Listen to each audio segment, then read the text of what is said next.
So again, thank you guys for joining me today in this discussion. While it's much too hot outside here in sunny Chicago to actually be seated by a fire, we're going to, virtually have a fireside chat and discuss where we currently are and how we're moving forward as leaders in the meetings and events industry. First, I would like to introduce my guests. So if each of you would kindly state your name, your company, and how long you've been in the meetings and events industry after I call on you, that would be great. So I'll start with Miss Alexis, please. Hi, I am Alexis Wells-Loneman. My company is Six Story Events, and I have been in the event industry for about 6 years now. Wonderful. Thank you. And Miss Bari. Hello, my name is Bari Singh. I work with HMR Designs. We're a design and production company that focuses on both social and corporate events. I have been in the industry for 21 years. I had to do the math, but it's been a while. Yeah, wonderful. Thank you so much for being here. And last but not least, Michelle. Hi, I'm Michelle Castady, Orlando. I work with 360 Destination Group. We are a DMC and event management company. And I have been in the industry for about 16 years. Very good. Well, thank you. And thank you again for joining me today. We are here to have a well-rounded perspective on how each segment of the meetings and events industry is moving forward.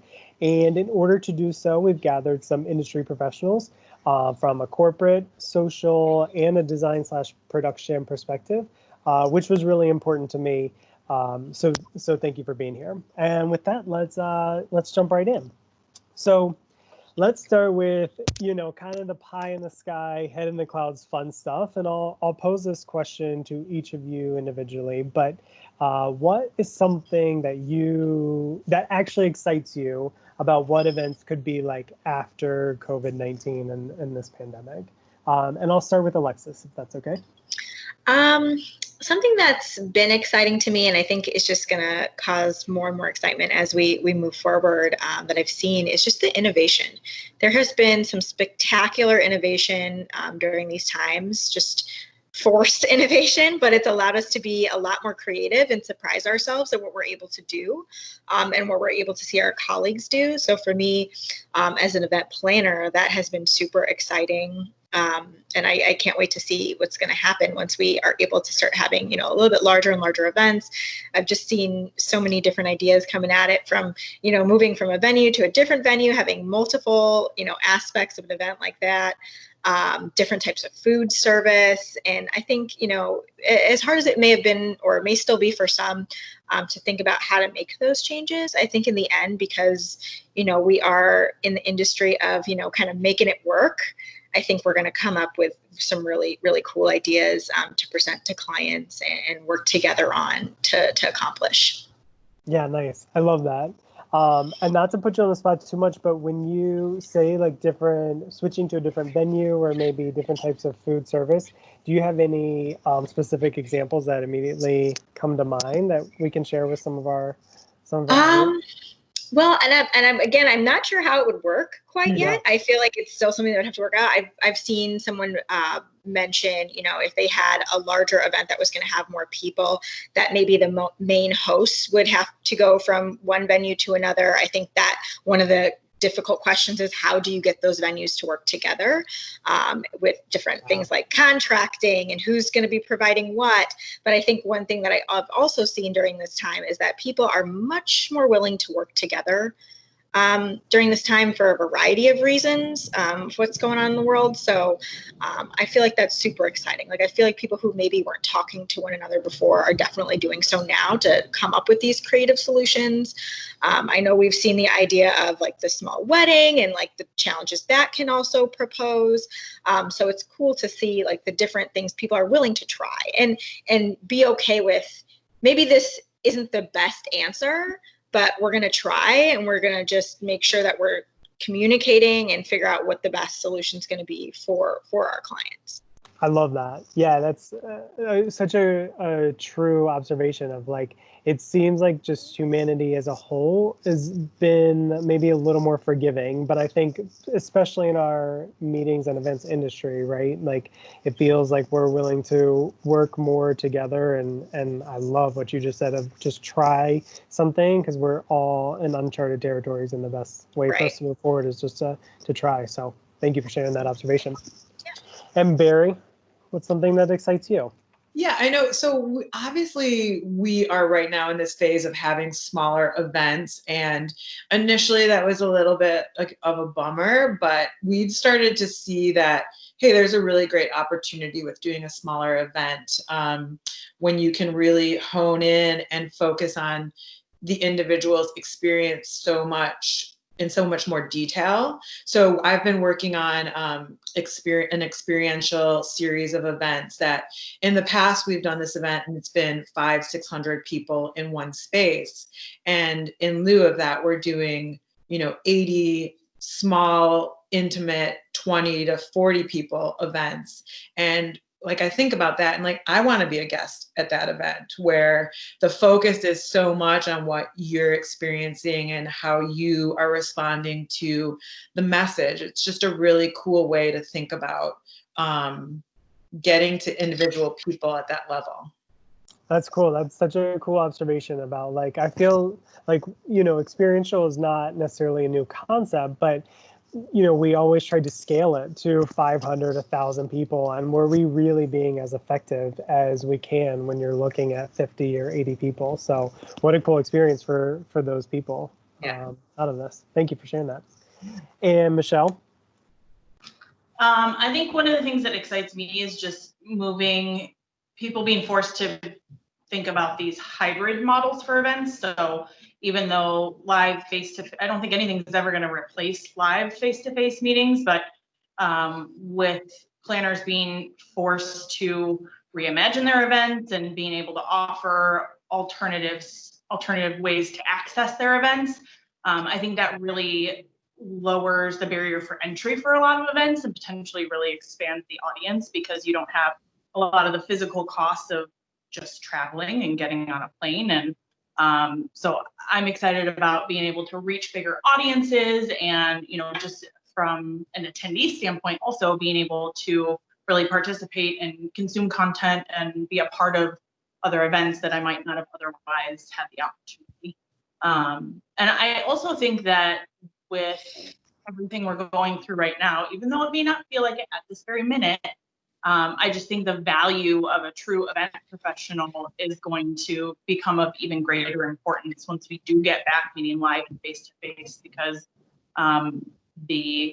it's going to be a lot harder to DIY things moving forward and really be able to make sure that you are ensuring the safety and security of the attendees as well as all the partners. Yeah, love that. And that's a really cool segue into the next question, is kind of talking about the value of industry professionals. So being that our industry, we're always needing to be forward thinking, this forward thinking now means being more proactive, kind of pre-events and communicating with attendees, whether it's a wedding or a corporate function, but communicating with attendees the rules and regulations and expectations of their attendance. And so how are we combating that feeling of giving or receiving too much information? Or is this something that, we're in an age where there's not too much information we can give because the expectations, are much higher than they have ever been before? And I'll start with Bari on this one. Yeah, I mean, I think, unfortunately, there's certain information, particularly in this situation, that just has to be communicated in a way that not only educates the audience, but covers the liability for everybody involved. And it has to be somewhat formal. So that's an email or a contract or forms that are signed. But I think that there's ways to kind of enhance that. I come from a decor background, so there's for sure been a request for certain rules and regulations to be presented in a aesthetic way that sort of blends and enhances the overall look and feel of the event. And then also, I think just more targeted social media, like communicating email messages and regulations and what's expected through a more targeted, thoughtful social media campaign is starting to be more integrated into individual events. Perfect. I like that. And Michelle, any thoughts on this? Yeah, I mean, I would echo a lot of what Bari said. I think it needs communication. It has to happen. So we need to worry a little bit less about, information overload and making sure we're clearly and concisely communicating the right things at the right time. And, letting attendees know early and often, really setting the expectations for what this event is going to look and feel like, what safety precautions are being taken, what we're doing on the front end before you even arrive. We have been working with some planners to put together like branded wellness kits, things that are going to make them feel safe and a little bit more secure about traveling through an airport or getting on an airplane. And really, attendees may have attended this event for the last 10 years, but this is going to be different. So, trying to help them understand every step of the way what precautions are being taken and really trying to make them feel safe and secure as possible. And then, really carrying that through once you are on site with doing fun branded decor pieces and, making sure that things feel safe, but not necessarily super sterile, I think is important. And, that could be reutilizing some current technologies, accessing menus through mobile apps, or, utilizing projection mapping to help people understand the flow of the event, where the entry and exit points are, where the restrooms are located, so that things are very, again, just big, clear and concise, but also really done thoughtfully in a way that lends itself to the overall aesthetics of the event. Yeah, nice. Yeah, that's a lot of great points. And I love that point of safe versus sterile, and how do we kind of bridge that gap. That's a really cool concept that we'll have to think about. And Alexis, I'd love to hear your perspective too, especially, from more of the social side, like what, if you have come across anything yet, or if you're planning for the future, like how are you planning to communicate more to like guests who maybe, like Michelle's example, of not traveled to the same event for the past 10 years, being that it might be a wedding that they're traveling to, and making sure that they understand there are still rules and regulations and expectations for their attendance. I think the most important thing, especially with the conversations I've had to have with my clients, is just to be honest. When it comes to the whole idea of information overload, I know we always kind of like, okay, only give them what they need right now to really focus on so they don't get distracted. But I think with all the information that's out there and how accessible it is, and especially within our industry, how we've kind of had to figure out the rules a little bit on our own, I don't want my clients panicking. So I feel for me, it's really important that I have just these truly honest conversations, especially in the beginning, where you want them to feel secure, but at the same time, like a lot of us didn't know. A lot of us still don't know exactly how it's going to go. So figuring out how to present that kind of, I don't know, but in a way that's going to make them feel okay, but you have an understanding of what's happening. You will be able to give me a little information as you get it, so that I stay on track with what, I'm hoping my event can become. So I think it's really important to just be truly honest, but firm in what you're thinking, and really rely on some of your, as a social planner, relying on my, vendor partners to help me communicate what they're doing so I can do the same, especially coming from, the pre-planning stages. It's like I have to know all of this stuff up front from everybody to be able to move forward in a social setting. And when it comes to communicating with their guests, I think there's going to be some new interesting ways. Like we've seen some of the new save the dates come out that are cute. I think it'll have all to do with the wording of things, how people present them on their wedding websites, or, with their mitzvah invitations. I think it's all about just doing play on words and being creative, because I think at this point, most people do understand. And at the end of the day, you're coming together to celebrate someone or something, a couple. It's a celebration. So in my mind, I wouldn't want to do anything as a guest to harm that celebration and what I'm really coming there for. So I feel like a lot of people have been quite understanding of that. So yeah, I think it's just about being honest, creative, and working together. Yeah, perfect. That's a great perspective, and then kind of leads us into our next talking point. So on the flip side, so we talked a lot about the attendees' responsibilities. So on the flip side, as the planner, how are you, and if so, how are you holding your vendors accountable? And we can talk a little bit about the attendees still too, but if there are a clear set of expectations and rules that are published, let's talk first about how you're holding your vendors accountable and how are you holding your attendees accountable to ensure that they're attending, by the correct rules. And we'll start with Michelle, if that's okay. Sure. So we have 360 developed this internal pledge for health security. So that directly correlates to a lot of the safety standards that we are going to expect from our vendor partners moving forward. So a lot of that is, again, vetting, making sure you're working with tried, true, trusted partners, and really diving deeply into each of their safety protocols, understanding what should be happening, and then also providing extra eyes and ears and hands on site once the event does come to life to ensure that everything you planned for is actually happening.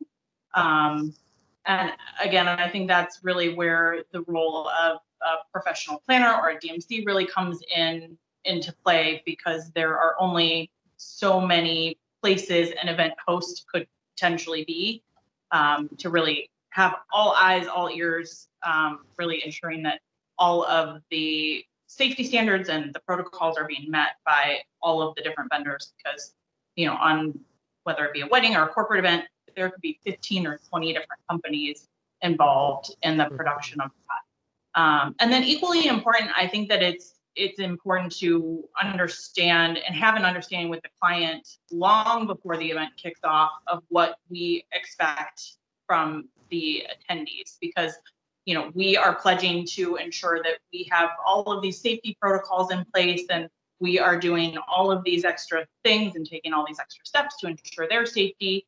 I think that definitely needs to be reciprocal, whether that is security or their social distancing monitors, whatever that looks like exactly, I'm not sure. Just kind of gently reminding people whether it's masks or social distancing. But I think it's equally important for us as planners to protect our partners as it is to protect clients. Yeah, wonderful. Alexis, any thoughts on that or anything to add to what Michelle said? Yeah, I completely agree with Michelle. It's really about, as a company, having your set rules and standards that you've decided are going to, one, be in accordance with the CDC and state and city rules, but two, what's going to be best for your company moving forward to create longevity. And when it comes to clients and guests, I think it's really about setting those expectations and boundaries right from the get-go. I feel like there's definitely a way to go about it that can, be a little finessed and so that they understand the place that you're coming from is really from here, and you're trying to make sure that everybody stays safe and that the event is a success, and it's not anything other than that. As we've seen people bring up, like, it could be, whatever reason they don't want to wear a mask, they don't want to do this or that, but it's like, my expectation is this, and to work with me, this has to be, like Michelle said, it has to be reciprocal. It has to be a two-way street. I always consider myself a partner with not only my vendors, but my clients. Because I feel like if you come in with that attitude of like, we are partners in this, I am on the same team as you, there's always going to be that, I'm going to go to bat for you. but I also expect you to do the same for me. And then, of course, it will come down to things like having those safety protocols that are written up or things that are in your contract. So those have to be there as well. And that is the more, less fun part of it. But I feel like if you follow up with your guests, with your clients, with your vendors, with that conversation, I feel like you're sure to win, because you're doing the right thing when it comes to people's safety. And really that's what this is about, to create a successful event, is to make sure that everyone is safe and feels safe. Because I think that is a difference there too, being safe and actually feeling safe. Because I feel like we all might be at different levels of where we are in this. I might be comfortable going to grab a cup of coffee and sitting outside, but somebody else may not be. So it's right. Trying to figure out what that level is. And, of course, as events get bigger and bigger, we might, it might get harder and harder to make sure every single person there. But I feel like if we communicate and do our best from the pre-planning stages, then we're able to be successful in that. Yeah. And Bari, any, kind of anything to add from the vendor-ish, decor and production side in terms of what you guys are doing to ensure safety of your team and your clients when you're on site? Yeah, I mean, I think a lot of it aligns with what Michelle and Alexis have said. For sure, we have a preparedness plan for our team. We have for both clients and for our staff, we have wellness contracts and health forms that are to be completed and protocols in place for each event. I think, talking to both Michelle and Alexis, who are planners, as a vendor, I really do also see the importance and look to the planners to help with that execution. And I think that the value that they bring to the table in this situation is huge to make sure everyone's aligned and following these different regulations. So yeah, wonderful. Yeah. So sweet. Yeah, thank you guys for sharing that. I appreciate that. Yeah. So let's shift a little bit, and I know we've already touched on it briefly. I believe Michelle brought it up earlier, but let's talk about and dive in just a little bit deeper into hybrid events. So pre-COVID, it definitely felt like, and I think this translates between both corporate and social, but it felt like we were living in a little bit of a FOMO world. So for those that are living under a rock, FOMO is the fear of missing out.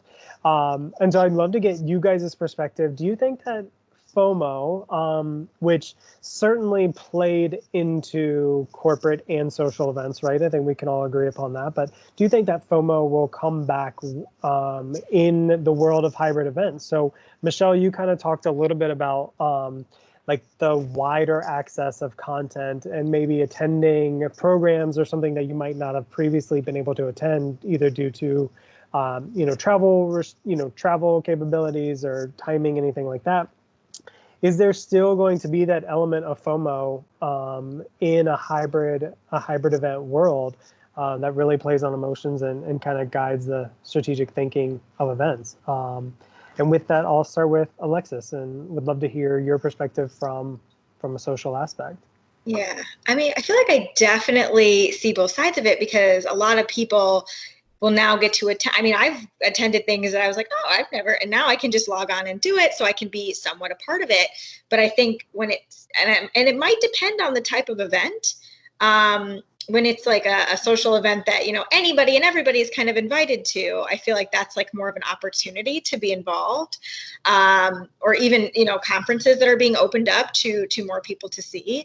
I feel when it comes to, maybe a wedding or a mitzvah or a birthday, something that becomes a little more intimate because of the type of celebration, I think it's hard, because I feel like, if I'm watching, my best friend's wedding virtually, I'm just going to be like, man, I really wish I was there. Like that fear, that FOMO, fear of missing out, is real, because I'm actively seeing something I want so much to be a part of, but I can only be a part of it as a spectator position, because there's not really a communication that's going to happen, too much to me as someone just watching what's happening.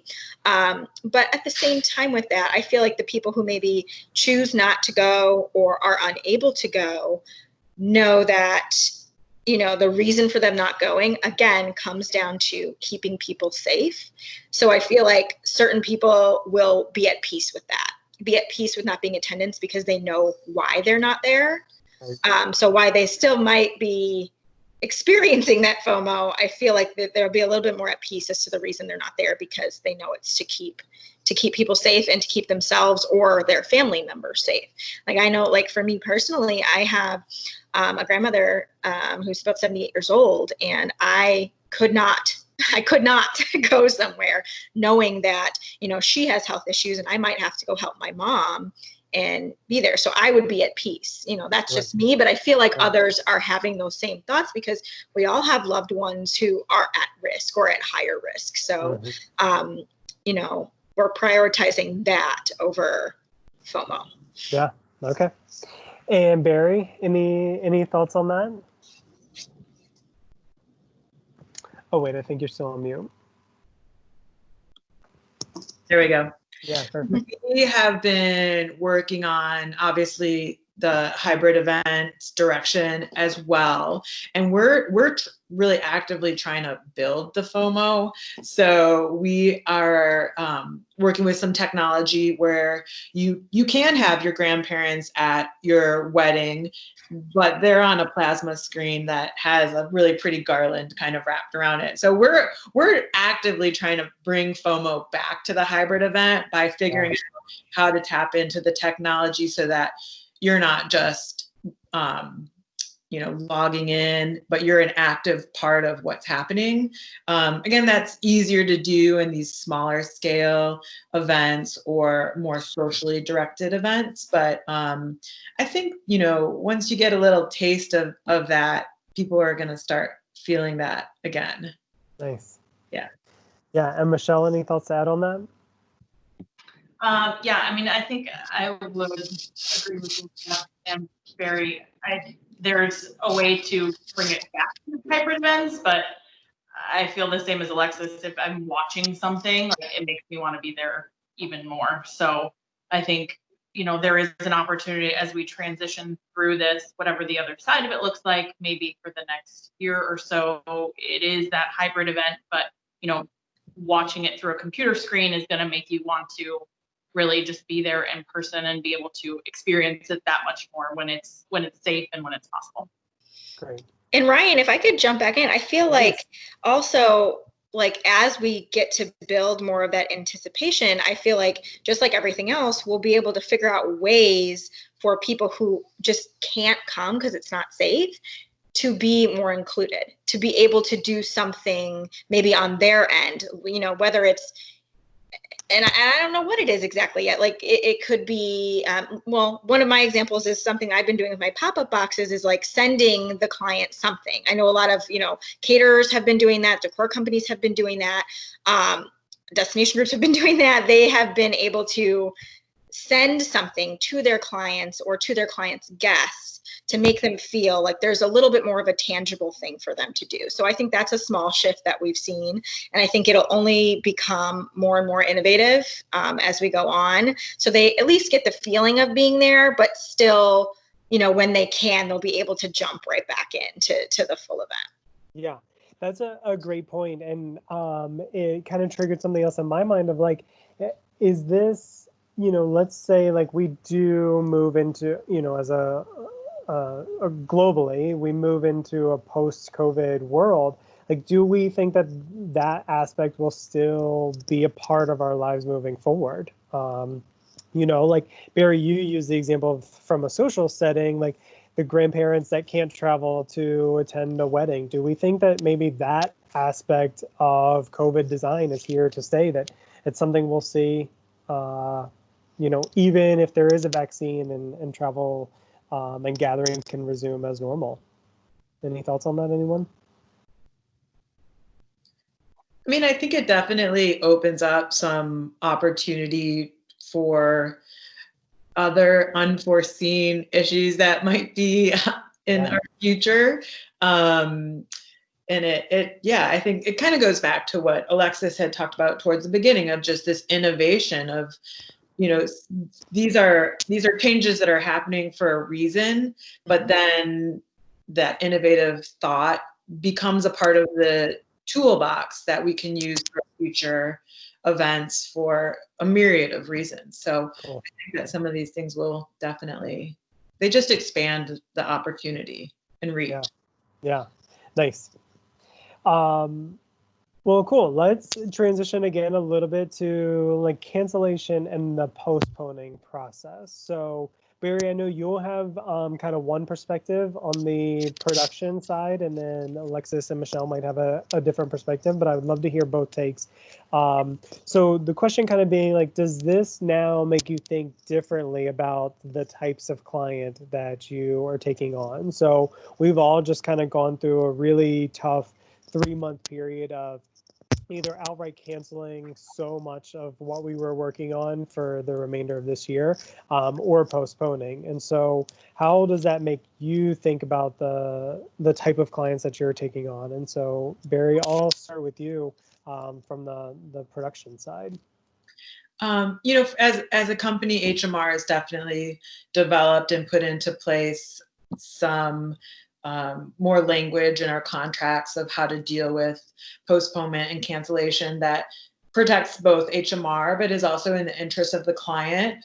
That said, I think I wrote down some notes, but I said it doesn't really make me change like who I want to work with. I think everyone deserves a great event, whatever type that is, and I want to be the person that can help facilitate that. And again, I mean, you know, I hope we're not going through this sort of situation in our future again. But if it does come down that way, you know, I want to be here to help figure it out and get things back on track. So I have started. I focus mostly on corporate, and I have for sure started to put my feet back in the water on social events. I think there's a little more traction right now on that front. So my focus has definitely become more diversified, but I was trying, there's not one client that I would have been like, no, I don't want to go down that path. So. Right. Perfect. Yeah. So then from the planner perspective, I'm certainly interested to hear both from a corporate and a social aspect. And I think one of the things that no one is talking about is like all the work that either went into before that's just now like, we're canceled, it's done, we'll try again in 2021.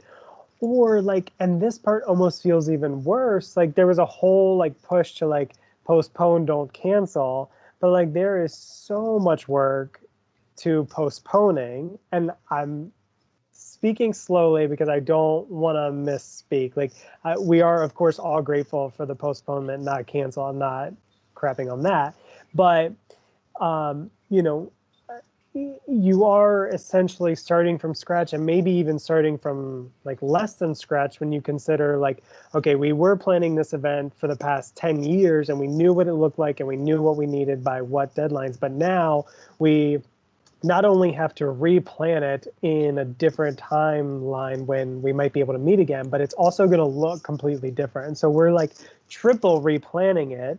And there's oftentimes not a lot of opportunity to recontract that event and pay for that work that's being done. So I'm really, really excited to get to you guys. So I'll shut up now and jump in with Michelle.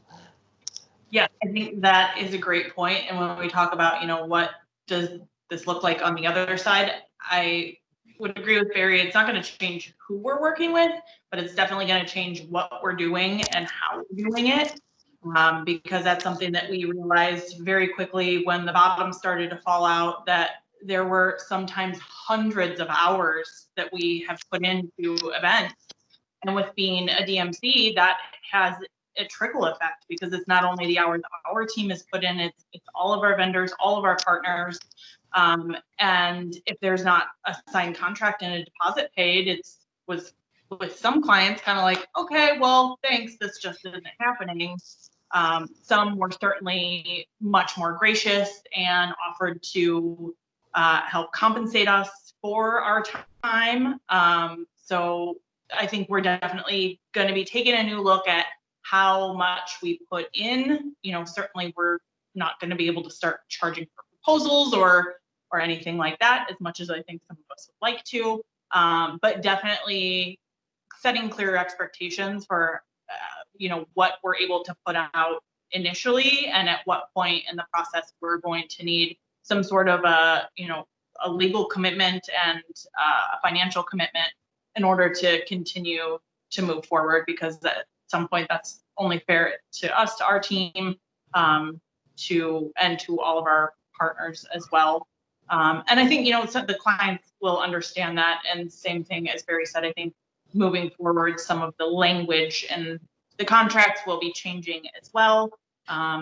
Because personally, and of course, hindsight being 2020, I think some of our language was a little too lenient in that, okay, if your event's basically not happening in the next 90 days, you get all your money back. And that I can certainly say will not be the case necessarily. Yeah, great.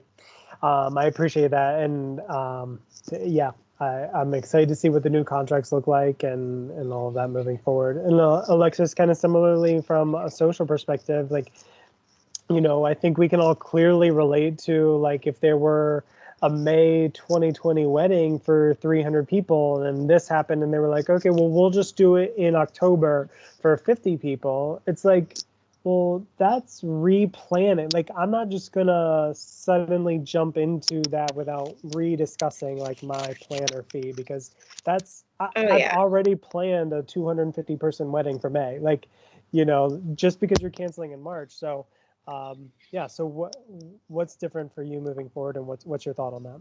I think it's some of the same stuff we've kind of been talking about, is managing that expectation.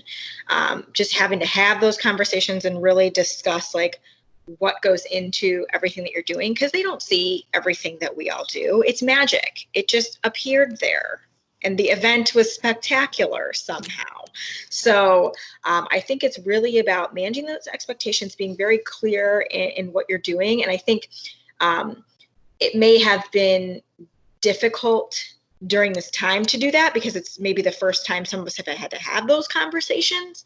But I think now moving forward, now that we've got really an understanding of kind of what's happening in our industry, I think a lot of us have been on those calls about, with the lawyers talking and like why you would add this and why you wouldn't, what's actually protecting you and what's kind of just language. So I think that is really kind of what I see changing. I don't see my clients changing based on the process. I will still help anyone who needs my help.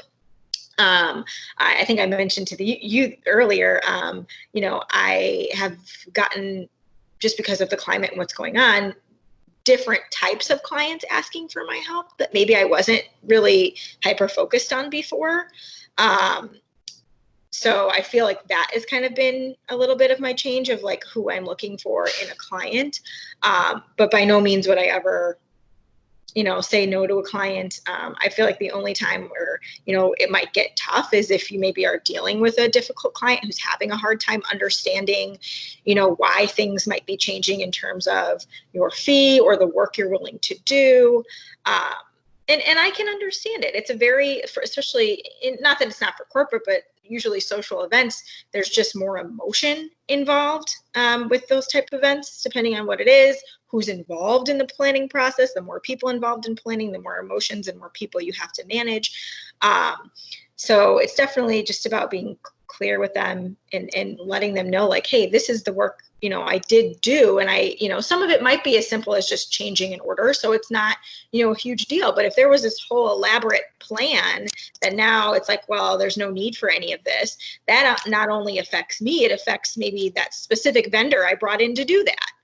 And they're still going to expect something from me because I brought them in and they've done what they were supposed to do already.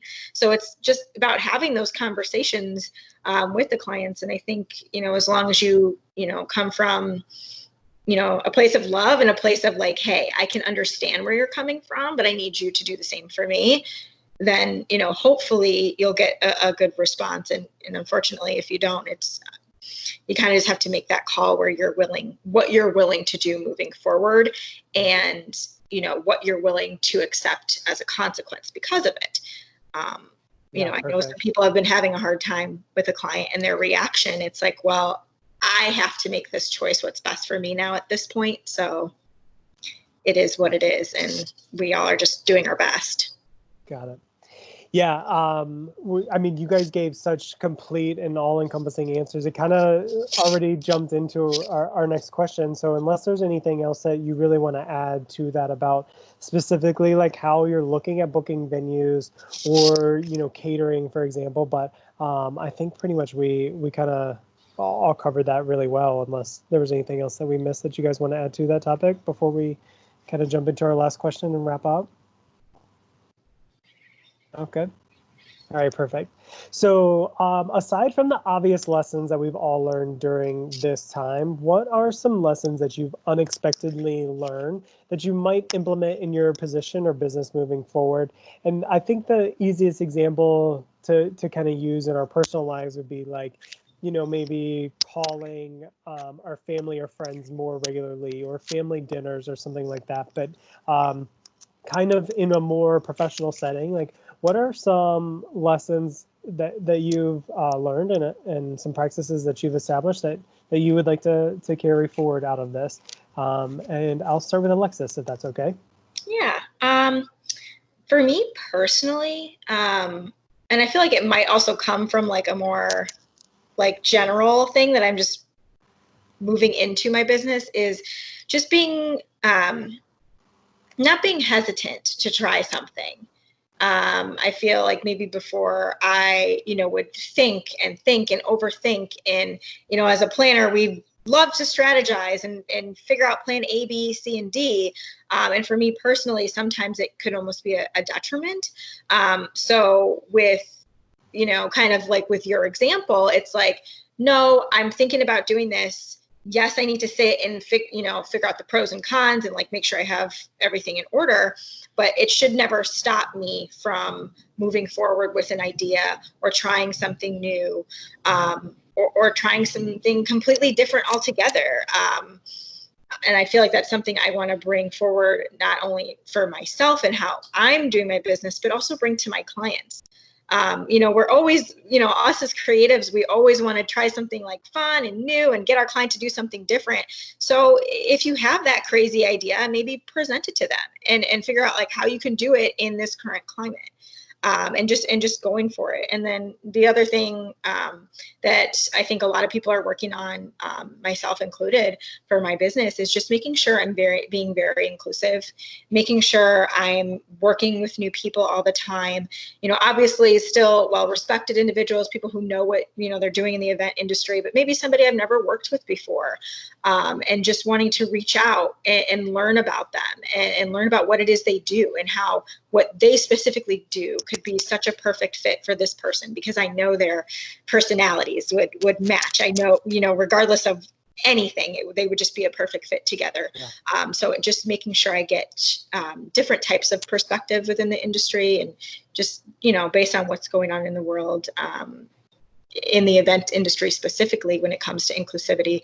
I think that's something that we all are kind of looking at now. And even if we were before, we're taking a deeper dive into it and really questioning ourselves with things and pushing forward. And I think that's the theme of everything going on, is just we have to keep pushing forward and do better and rise to the challenges that we're facing. Yeah. I appreciate you saying that so much. And to comment on your first point, I also am someone who suffers a lot from paralysis analysis, right? Where you just overanalyze all the options that you never end up making a decision.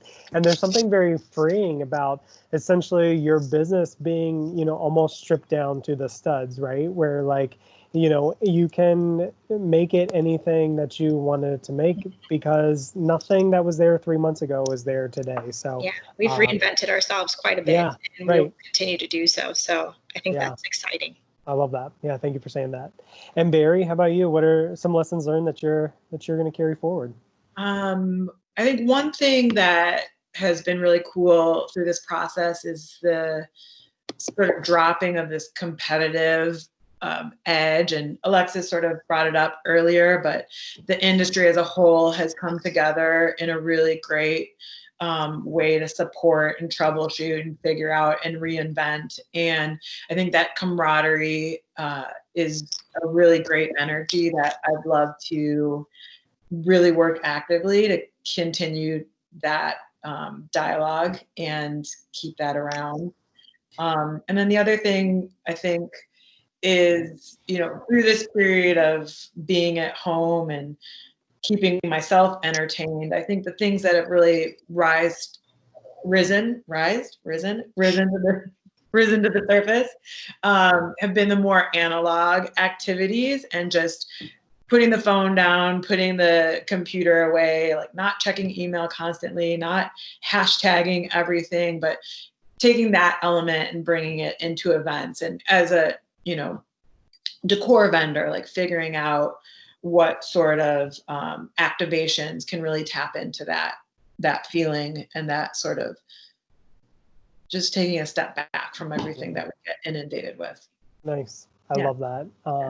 I agree. And I hope that that's something that we can really hold on to in the future. I know it's going to be tough, but I'm hoping that maybe this has kind of taught us a sense of boundaries of like, after dinner, I'm not checking email anymore because the world did go on or something like that. Or maybe if it's not every day, maybe just a couple days a week and just remembering the importance to our well-being for that. So thank you for sharing that.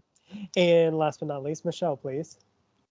Yeah, I would agree with what you just said, Ryan. I think it's, prior to 3 or 4 months ago, we were just all moving at breakneck speed all the time, 24 hours a day, fast forward, full speed ahead, checking all the boxes. And that I think is something that has allowed us all to kind of slow down, re-examine what really matters, and being able to just check on our clients personally and, not what are you planning next? When are you coming back to Chicago? But like, how are you doing as a person?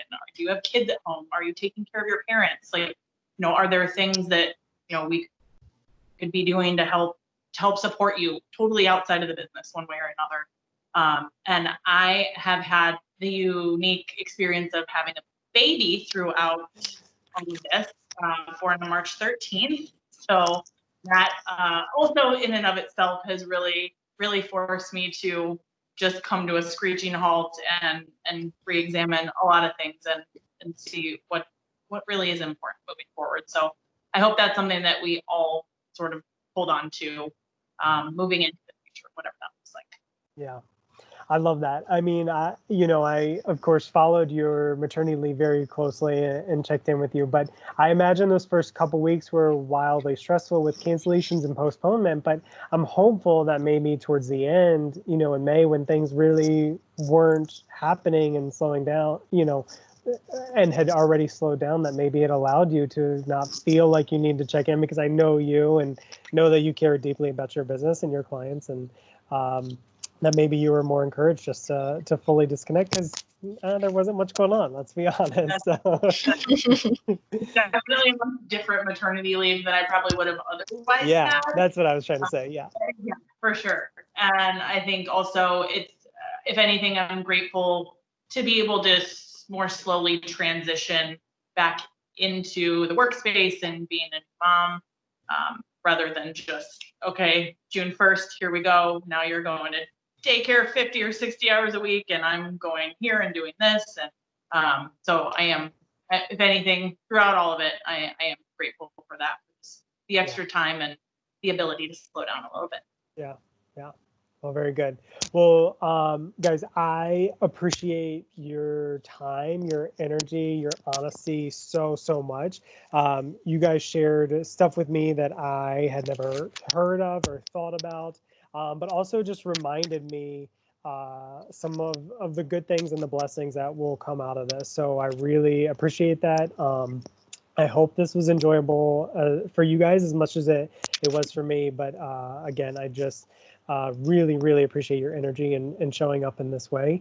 And with that, I will sign off unless you have anything else to say. But Thank you Well, guys thank you. so much. Thank you, Ryan, for inviting us. Ladies, thank you for speaking with me and getting to know one another a little bit better. So this is great. I love that you put this together. So thank you. Yeah, my pleasure. You guys are amazing. Thank you so much. Have a great week. Take Bye, care. guys. Thank you. Bye.